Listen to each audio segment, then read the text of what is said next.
अस्सलाम वालेकुम नाज़रीन, मैं हूं पलवशा महमूद और प्रोग्राम हेल्थ 21 में आपको ईसा लेबॉर्ट्री की जानिब से खुशामदीद कहती हूं। उम्मीद करती हूं आप लोग सब बिल्कुल ठीक होंगे, खैरियत से होंगे और अपना ख्याल रख रहे होंगे। नाज़रीन, आज का जो हमारा टॉपिक है इस प्रोग्राम में डिस्कस करने के लिए वो है इनफर्टिलिटी यानी कि बांझपन। यूजुअली हमारे माशरे में इसका इतना ज़्यादा कॉन्सेप्ट जो है वो अवेयरनेस की जानिब नहीं गया। लोगों को इस चीज़ की अवेयरनेस नहीं होती कि बांझपन अगर है तो क्यों है और जो है इसका ट्रीटमेंट क्यों ज़रूरी है। यूजुअली इस जो है टॉपिक को शर्मिंदगी का बायस समझा जाता है, लोग डिस्कस नहीं करते और अक्सर इस शर्म की वजह से ही वो अपने लिए नुकसान कर रहे होते हैं क्योंकि वो डॉक्टर के पास जाना मुनासिब नहीं समझते।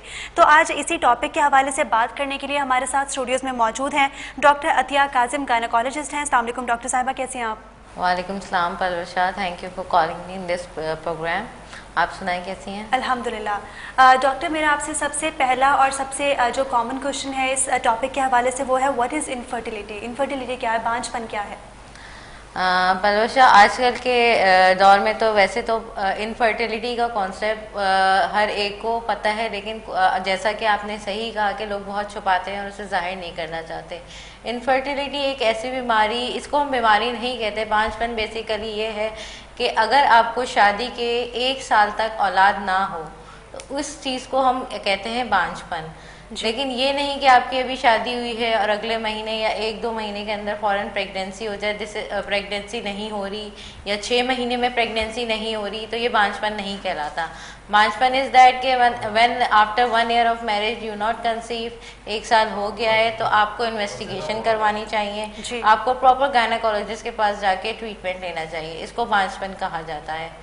बांझपन के हम 2 किस्म के होते हैं, जिसमें प्राइमरी इनफर्टिलिटी कहते हैं और secondary infertility. Primary infertility in the case के अगर शादी के बाद एक भी दफ़ा प्रेग्नेंट नहीं हुई खातून तो उसको हम प्राइमरी इनफर्टिलिटी कहा जाता है। और secondary infertility in the sense के अगर 1-2 बच्चे हो गए और उसके बाद वो कंसीव नहीं कर पा रही, 6 साल 7 साल का अरसा गुजर गया है, तो उस चीज़ को हम सेकेंडरी इनफर्टिलिटी कहते हैं। जिस तरह आपने अभी सेकेंडरी इनफर्टिलिटी की बात की कि एक जो है वो 6-7 साल का अरसा गुजर चुका है, उसके बावजूद कंसीव नहीं कर पा रहे, तो इसकी वजूहात क्या हो सकती हैं डॉक्टर? देखिए, कॉजेज़ अगर हम देखे जाएँ कि वजूहात में हम दोनों पार्टनर्स को सामने रखा जाता है, सिर्फ एक औरत को ही नहीं लेते। फीमेल कॉजेज़ भी होती हैं और मेल कॉजेज़ भी होती हैं।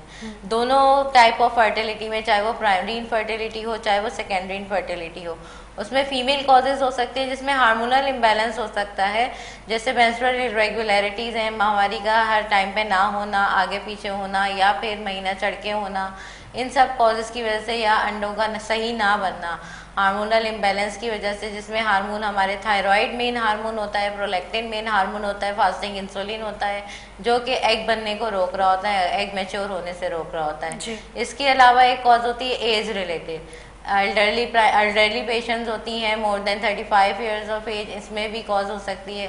दूसरी कॉज हमारे पास हो सकती है कि कोई लोकलाइज कॉज हो, यानी कि अंडेदानी या बच्चेदानी में कोई ऐसे रसौली हो या कोई नुक्स हो जिसको ट्रीटमेंट होने के बाद ही पेशेंट कंसीव कर सके। इसके अलावा एक कॉज हो सकती है मेल कॉज।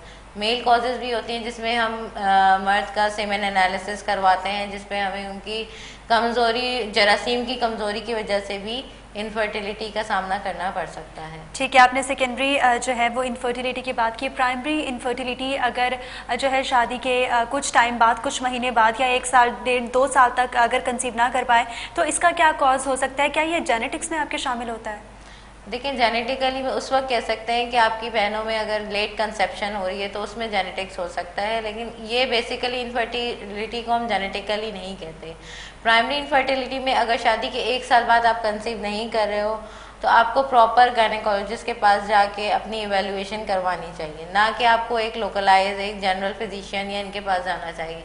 ज़ाहिर एक प्रॉपर गायनेकोलॉजिस्ट है, स्पेशलिस्ट है, तो उसको पता होता है कि इस चीज़ को किस तरह हैंडल करना है। तो आपकी साइक्लिकल हिस्ट्री, आपका हार्मोनल बैलेंस, आपका वेट गेन और आपकी डाइटरी हैबिट, आपको काउंसलिंग ज़रूरी है इस चीज़ के लिए, और बोथ पार्टनर की काउंसलिंग ज़रूरी है, क्योंकि आपको पता होना चाहिए कि आपके अंदर कौन सी चीज़ ऐसी है जहाँ पे डिफ़ॉल्ट है, जिसको ट्रीटमेंट देके सही किया जा सकता है और कंसीव कर सकते हो। तो एक प्रॉपर काउंसलिंग और प्रॉपर गायनेकोलॉजिस्ट के साथ आपको इसको ट्रीटमेंट करवाना चाहिए। बिल्कुल, एक प्रॉपर काउंसलिंग होना बहुत ज़रूरी है दोनों पार्टनर्स की। आपने थायराइड का ज़िक्र किया कि थायराइड जो है वो फीमेल बॉडी में जो है एक मेन हार्मोन है जिसकी वजह से आप अक्सर कंसीव नहीं कर पाते, और अक्सर औरतों को इस चीज़ की अवेयरनेस नहीं होती क्योंकि पाकिस्तान में एक बहुत बड़ी तादाद जो है वो उन लोगों की है जो कि इस चीज़ पर फोकस नहीं करते। तो ये थायराइड बेसिकली है क्या, और कितने टाइप का हो सकता है, और कौन सा ऐसा मतलब जो है वो जर्म्स फीमेल बॉडी में हो सकते हैं जो है कंसीविंग को रोक सकते हैं, इनफर्टिलिटी का बायस बन सकते हैं? अच्छा पलवशा, मैं शुरू से ये बात डिस्कस करना चाहूँगी कि जो है इनफर्टिलिटी में मेन रोल जो होता है फीमेल और मेल दोनों का ही हम काउंट करते हैं जी। फीमेल इनफर्टिलिटी में जब आपकी साइक्लिकल इरेगुलरिटीज़ आ रही हैं बिफोर मैरिज, शादी से पहले भी अक्सर और माएँ जो है वो इग्नोर करती हैं, इस बात को ट्रीट नहीं करती, और अक्सर हमारे पास आती हैं 1-2 महीने पहले कि अब शादी होने जा रही है, आप इसको सही कर दें, इसको सालों से यही मसला है जी। तो मेरा मशवरा उन खवातीन को यही है या उन माओं को यही है कि अगर फीमेल्स में ये इश्यूज़ हैं तो आप प्रॉपर जाके ट्रीटमेंट लें, हार्मोनल ऐसे करवाएं, TSH level, T3, T4, FSH ये सब प्रॉपर करवाएं, अल्ट्रासाउंड करवाएं, इसमें कोई मुजाहिका नहीं है। प्रॉपर ट्रीटमेंट होने के बाद 3 मंथ 6 मंथ में नॉर्मल हो जाता है। थायराइड का जहाँ तक आपने जिक्र किया, द मोस्ट कॉमन कॉज जो होती है जो कि इनफर्टिलिटी की तरफ लेके जाती है वो हाइपोथायराइडिज्म होता है, यानी कि TSH लेवल का हाई होना। TSH लेवल जब बॉडी में हाई होता है तो बेसिकली थायराइड जो होता है पूरी बॉडी के मेटाबॉलिज्म को, पूरी बॉडी को कंट्रोल कर रहा होता है, तो वो एग मैचुरेशन में, साइकिल रेगुलरिटीज़ में, इन सब में इफेक्ट करके प्रेगनेंसीज को डिले कर रहा होता है। तो इसका प्रॉपर ऐसे हम थायराइड लेवल करवाते हैं। जब फर्स्ट हमारे पास इनफर्टिलिटी की पेशेंट आती है तो बेसलाइन इन्वेस्टिगेशंस में हम थायराइड इवेलुएट करते हैं, FSH इवेलुएट करते हैं, LH और फास्टिंग इंसुलिन इवेलुएट करते हैं, और साथ साथ हम मेल पार्टनर को भी इवेलुएट करते हैं। ये नहीं कि हम पहले फीमेल का इलाज करेंगे फिर हम मेल का, हम दोनों को साइमल्टेनियसली एक साथ ट्रीट करते हैं। तो थायराइड की ऐसी मेडिसिन है जिनको हम कंट्रोल करके TSH लेवल को उसके बाद ओवुलेशन इंडक्शन देके ट्रीट कर सकते हैं। बिल्कुल डॉक्टर, अक्सर ये पाकिस्तान में जो है ये मिथ बन चुका है कि कहा जाता है कि अगर थायराइड है तो पूरी ज़िंदगी जो है उसकी मेडिसिन आपको लेनी पड़ती है, दब जाता है लेकिन ख़त्म नहीं हो पाता, और अगर फीमेल में थायराइड है तो अब जैसा कि आपने बताया कि बहुत इंपॉर्टेंट है इसको ट्रीट करना, इसको क्योर करना बहुत इंपॉर्टेंट है, वरना ये आपके लिए आगे जाके बहुत ज़्यादा प्रॉब्लम्स क्रिएट कर सकता है। तो थायराइड के बारे में जो मिथ है कि ये कभी ख़त्म नहीं होता, इसके बारे में आप क्या कहेंगे? देखिए, थायराइड डिपेंड करता है कि आपको फैमिली हिस्ट्री है थायराइड की, या फिर आपको ड्यूरिंग एज रिलेटेड चेंजेस या फिर ड्यूरिंग डाइट रिलेटेड चेंजेस से हुआ है। अगर फैमिली हिस्ट्री है तो वो ख़त्म होने में थोड़े कम चांसेस होते हैं। कुछ ग्वाइटर्स होते हैं जो लाइफ लॉन्ग चलते हैं, लेकिन मैंने बहुत अपनी लाइफ में ऐसे पेशेंट्स देखे हैं जो हाइपोथायराइडिज्म के साथ और थायराइड के साथ आते हैं, वो उनका कंट्रोल्ड होके ख़त्म भी हो जाता है। हाँ, लेकिन हाइपर थायराइडिज्म जो होता है वो ख़त्म नहीं होता, वो कंटिन्यू रहता है। तो इसीलिए बेसिकली हमें इसको ट्रीट करना लाजमी है, इसको इग्नोर नहीं कर सकते आप। सही। डॉक्टर, जो इनफर्टिलिटी की जो बेसिक वजह है और या फिर बेसिक परसेंटेज पाकिस्तान में, वो मेल और फीमेल्स में कितने, आपको क्या लगता है कि किस हद तक जो है वो मेल्स में इनफर्टिलिटी की कॉज हो सकती है या किस हद तक फीमेल्स में हो सकते हैं? देखिए, मेल्स में सबसे ज़्यादा हम लोग मेल कॉजेज जो होती हैं 50 to 60% मेल जो होते हैं इन्वॉल्व होते हैं for the causes of infertility जी, और 70% कॉजेज होती हैं फीमेल्स की फॉर द इनफर्टिलिटी। तो इसलिए हम मेल को भी इग्नोर नहीं कर सकते। अक्सर मेल जो होते हैं वो इग्नोर करते हैं कि नहीं हम फिट हैं, हमारा कोई ऐसा मसला नहीं है। 1-2 बच्चे हो गए, फिर भी मेल कहते हैं 1-2 बच्चे हो गए अब तो इसके बाद इनफर्टिलिटी का क्या सवाल, लेकिन ऐसा नहीं होता। सिगरेट स्मोकिंग है, डाइटरी हैबिट है, पान गुटखा निस्वारिस खाने से, इन सब चीज़ों से, स्मोकिंग से, टोबैको से स्पर्म काउंट डिक्रीज होता है जिसकी वजह से इनफर्टिलिटी कॉज हो सकती है। इसलिए बेसिकली हमें इन दोनों को ही इन्वेस्टिगेट करना होता है। और आजकल तो इतनी स्पेशलाइज्ड इन्वेस्टिगेशंस आ गई हैं इनफर्टिलिटी की कि हम लेप्रोस्कोपिक इन्वेस्टिगेशन करते हैं। लेप्रोस्कोपिक में हम ट्यूब टेस्ट करते हैं, उसमें देखते हैं कि ट्यूब ओवरीज दोनों पेटेंट है, खुली हुई है, कोई मसला तो नहीं है। स्टेरोसल्फेंजियोग्राफी करते हैं, स्टेरोस्कोपी करते हैं, जिसके ज़रिए ट्यूब और ओवरीज, यूटरस सबका डिटेल्ड एग्जामिनेशन के साथ इन्वेस्टिगेशन होती हैं।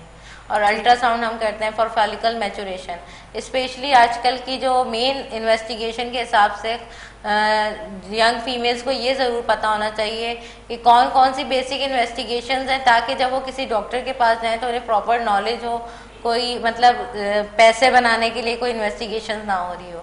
एक प्रॉपर TSH, FSH और ultrasound for follicle maturation 12 day of cycle पे लाजमी करवाना चाहिए, ताकि हमें पता होना चाहिए कि ओवुलेशन वगैरह सेट है, सब सही चल रहा है कि नहीं। सही। डॉक्टर, ट्रीटमेंट और जो है वो ट्रीटमेंट के ऑप्शंस जो हैं वो आजकल क्या अवेलेबल हैं, एडवांस ऑप्शंस क्या अवेलेबल हैं मेल और फीमेल दोनों के टेस्ट के लिए? कि आप इनफर्टिलिटी को अगर आप जो है वो चाहते हैं कि आपको पता चले कि क्या जो है बेसिक प्रॉब्लम क्या ब्लॉकेज आ रही है, तो इसके लिए आजकल कौन से एडवांस टेस्ट या ऑप्शंस हैं?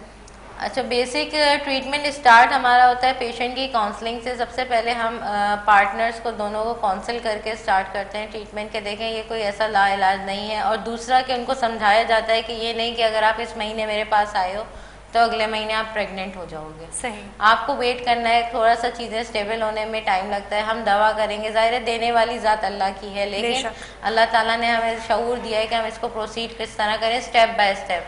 सही। सबसे पहले हम ओवल्यूशन इंडक्शन देते हैं, यानी कि अंडे बनाने की दवाइयाँ देते हैं। अगर किसी में अंडे वीक बन रहे होते हैं एग्स मैचुरेशन की, तो वो एग मैचुरेशन की मेडिसिन फॉर 6 मंथ आप देते हैं। उसके साथ हम हर 12वें दिन पे और 14वें दिन पे हर महीने अल्ट्रासाउंड करवाते हैं फॉलिकल्स का, देखते हैं कि एग मैच्योर होने हमारी दवाइयाँ असर कर रही हैं कि नहीं। बाज़ लोगों में सिर्फ एग मैचुरेशन की मेडिसिन से ही ट्रीटमेंट और कंसेप्शन हो जाती है, लेकिन कुछ लोगों में स्टेप 2 हमें लेना पड़ता है, यानी कि हमें इंजेक्शंस देने पड़ते हैं। इंजेक्शंस 9, 10 और 11 डे पे हम एग मैचुरेशन के देते हैं along with ovulation induction medication.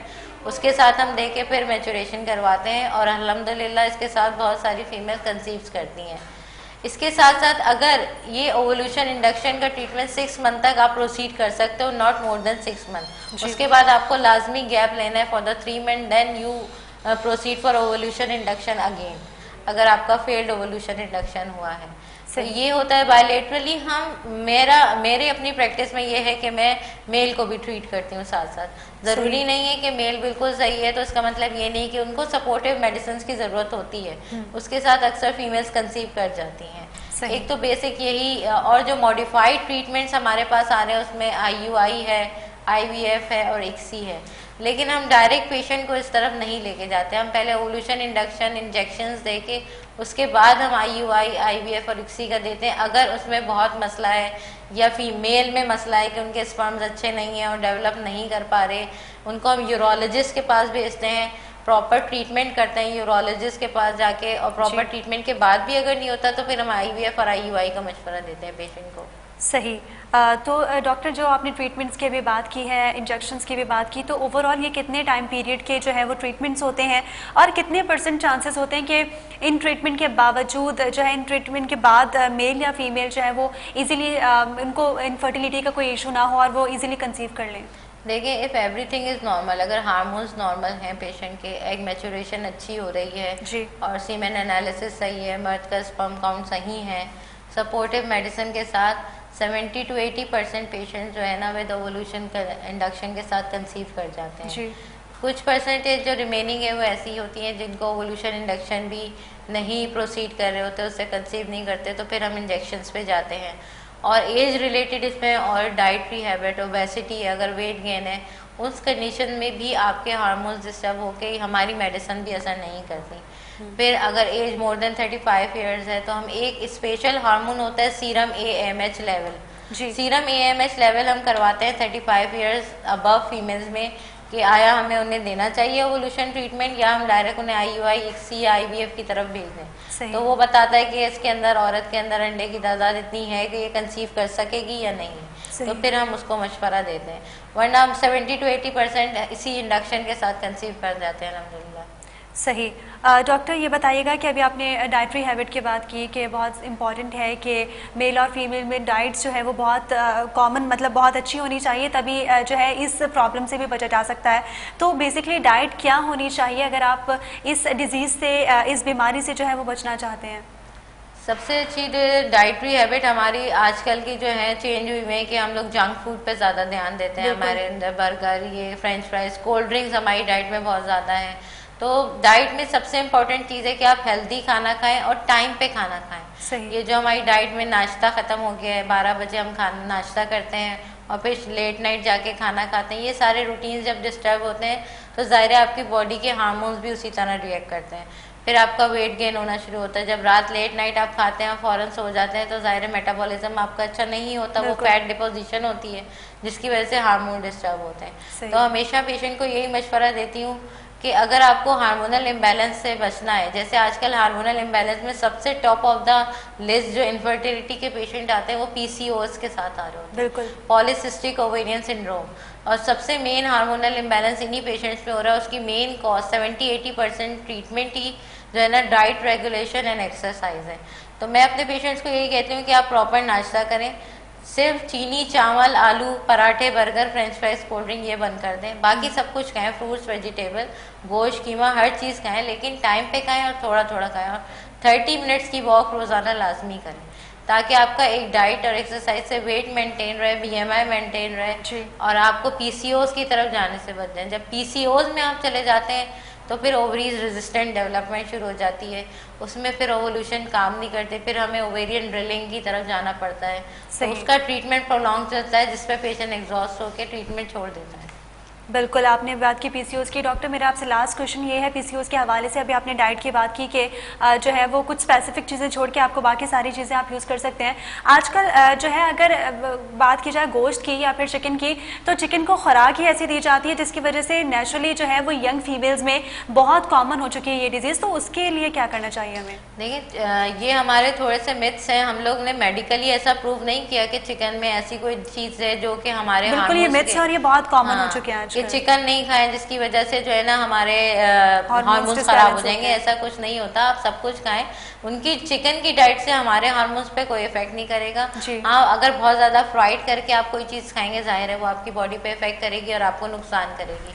लेकिन एक प्रॉपर तरीके से आप खाएं उसको, वेजिटेबल्स के साथ प्रॉपर तरीके से, उसको यूटिलाइज करें अपनी डाइट को, एक्सरसाइज करें, अपनी वर्क एक्सर्शन ज़्यादा करें, तो उससे आपकी चीज़ें सारी स्मूथ रहेंगी। ये मिथ है एक तरह का कि चिकन कोई नुकसान करती है। बिल्कुल, चिकन नुकसानदेह है, ये एक मिथ है। और डॉक्टर ने हमें इनफर्टिलिटी के बारे में बताया कि पाकिस्तान में एक रेशो जो है वो मेल्स का जो है वो ज़्यादा है इनफर्टिलिटी में और फीमेल्स का उसके मुकाबले में निस्बतन कम है। और हम लोग अक्सर इस चीज़ को बहुत जो है वो पोलाइटली लेके चल रहे होते हैं कि नहीं जी हम लोग तो ठीक हैं, और शर्मिंदगी के पास ना बने ये चीज़ हमारे लिए, इसलिए हम लोग जो है इसको अवॉइड कर रहे होते हैं, जो कि बहुत ज़्यादा नुकसानदेह साबित हो सकता है।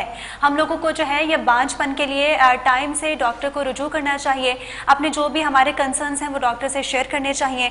हमारे साथ स्टूडियोज़ में मौजूद थी डॉक्टर अतिया काज़म साहिबा, जो कि गायनेकोलॉजिस्ट हैं, और उन्होंने हमें इस टॉपिक के हवाले से जितनी मुमकिन हो सकती थी आगाही फराहम की। Thank you so much doctor. और इसी के साथ ही मुझे और मेरी पूरी टीम को इजाज़त दीजिए। अल्लाह हाफ़िज़।